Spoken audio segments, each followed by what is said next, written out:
Magandang araw Luzon, Visayas at Mindanao Sabah. So welcome back muli dito sa ating Filipinas News Channel. So ang ilan sa mga balitang nakalap ng ating channel sa mga oras na ito ay magmumula pa rin dito sa Facebook page ng News 5. Sinabi dito, inanunsyo ni Isko Moreno sa kanyang social media pages na maghahain siya ng kanyang Certificate of Candidacy sa Martes, October 8 para sa planong pagbalik bilang alkalde ng Maynila. So kung matatandaan po natin mga kababayan, ito pong si Isko Moreno ay isang sikat, Sumikat siya sa social media bilang isang mayor. Okay, at dahil sa popularity na nakuha niya way back 2020 to 2022, way back yung mga years na yon ay sumikat talaga siya sa social media at talagang tumaas yung rating niya sa mga tao kasi nga na-i-document niya yung mga ginagawa niya sa social media na talaga namang napakagaganda at nabanggit pa nga nitong si former President Rodrigo Duterte na doble niya, dalawang Rodrigo Duterte bago Isko Moreno. So parang ang ratio is 2 Duterte versus 1 Isko Moreno. So dahil humanga si dating Pangulong Rodrigo Roa Duterte sa kanyang angking galing. Pero dahil hindi pa nga siya gaanong hinog, kaya siya nagkaroon ng desire kasi na tumakbo bilang presidente ay dahil sa trust rating nga niya at dahil dun sa kanyang social media accounts, nakilala siya pero marami pa rin matatalinong mga Pilipino at alam na siya ay hindi pa hinog sa mga pagkakataong yan. At si Bongbong Marcos nga ang hinirang at pinalad na naging pangulo ng ating bansa. Okay, pero kung ganun pa man, kung nagkaroon lang sana ng paghahanda at hindi niya nakasabay itong si Bongbong Marcos, ay maaari sanang manalo itong si Isko Moreno kasi malaki din talaga ang potential niya. Dahil doon sa nangyaring eleksyon, parang medyo nawala sa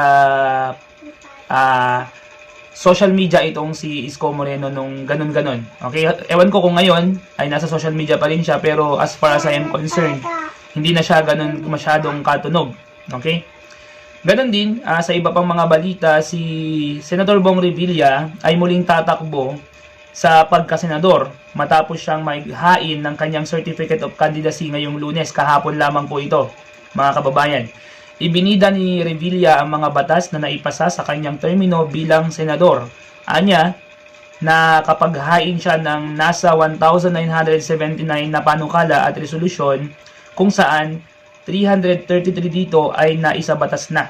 So marami din palang batas na naiyain itong si Bong Revilla kahit pabudots-budots lang nung mga nakaraan na kanyang pagtakbo. Kabilang sa mga batas na binanggit ng senador ang Kabalikat sa Pagtuturo Act, Expanded Centenarians Act, No Permit, No Exam Prohibitions Act, at ang Lifetime Validity of Birth, Marriage, and Death Certificate. Okay? Kasi sinabi nga niya, yan ang resulta ng pagbudots natin sa Senado. So, sa iba pang mga tumatakbo bilang tumatakbo sa mga positions ngayong bakante sa halalan 2025, sinabi dito, humiling ng dasal ang TV host na si Willie Revillame sa programa niyang Will to Win dahil sa gagawin niyang desisyon sa kanyang buhay. Walang ibinigay na detalye si Revillame pero binanggit niya ang pagtulong sa mahihirap. Hindi na ako magsisinungaling sa inyo, marami kasing kumakausap sa akin, dagdag ng TV host. Matatandaan noong Enero ay ipinroklaman ni Revillame na handa siyang tumakbong senador sa eleksyon. Pero nitong Hulyo, sinabi niyang hindi na siya magpupolitika dahil sa pinasok niya ang kontrata para sa programang Will to Win. So mga kababayan, kung matatandaan po natin, meron siyang mga iba't ibang version ng mga proklamasyon niya. Na una, sinabi niya na hindi siya tatakbo sa pagkapolitika or pagkapolitiko dahil nga pwede niya nang gamitin yung mga programa niya para tumulong sa tao. Pero ngayon, hindi natin alam, hindi naman kasi sinabi dito sa balitang ito na siya talaga ay tatakbo. So parang wala pang gaanong evidence or data na magkasabi na tatakbo talaga itong si Willie Revillame. Hindi natin alam kung anong posisyon. Pero sabi niya dito, ipagdasal niyo lang ako, nagabayan ako ng Panginoong Diyos na tama ang magiging desisyon ko sa buhay. Pag nandito ako bukas, tuloy-tuloy. Pag wala ako, mas malaki ang may ambag ko sa bawat Pilipino. Ang kailangan ko, makagawa ng mabuti sa bawat Pilipinong nangangailangan. Makikipag-away ako para sa mahihirap. So yan po yung sinabi ng ating popular TV host na si Willie Revillame. At sa iba po pong mga balita, kaugnay po sa pagbaba ng trust rating nitong si Vice President, current Vice President Sara Duterte, sinabi po ng News 5, kaakibat dito, no, kasi po parang 10% ang ibinaba ng kanyang trust rating. From 61, naging parang 51% po yung kanyang trust rating.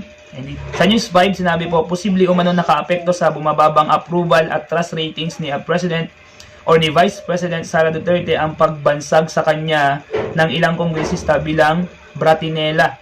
Okay, dahil alam naman po natin na mahilig, no, itong si Vice President Sara Duterte na, of course, sagutin ang mga kongresista natin, ang mga senator natin sa hearing na kanyang kinakaharap nitong mga nakaraang buwan, mga nakaraang linggo, tungkol nga dito sa mga funds na ginamit sa mga programa na kanyang inilulunsad. So ngayon mga kababayan, yan lamang po ang ating nakalap na informasyon dito sa ating Pilipinas News Channel. Kung gusto nyo po ng mga ganitong klase ng content, ay mag-subscribe lamang po kayo sa channel na ito. At pakipindot na rin po yung notification bell para ma-notify po kayo lagi tuwing meron tayong bagong updates dito sa channel na to tungkol sa mga pangyayari na nagaganap dito sa ating bansa.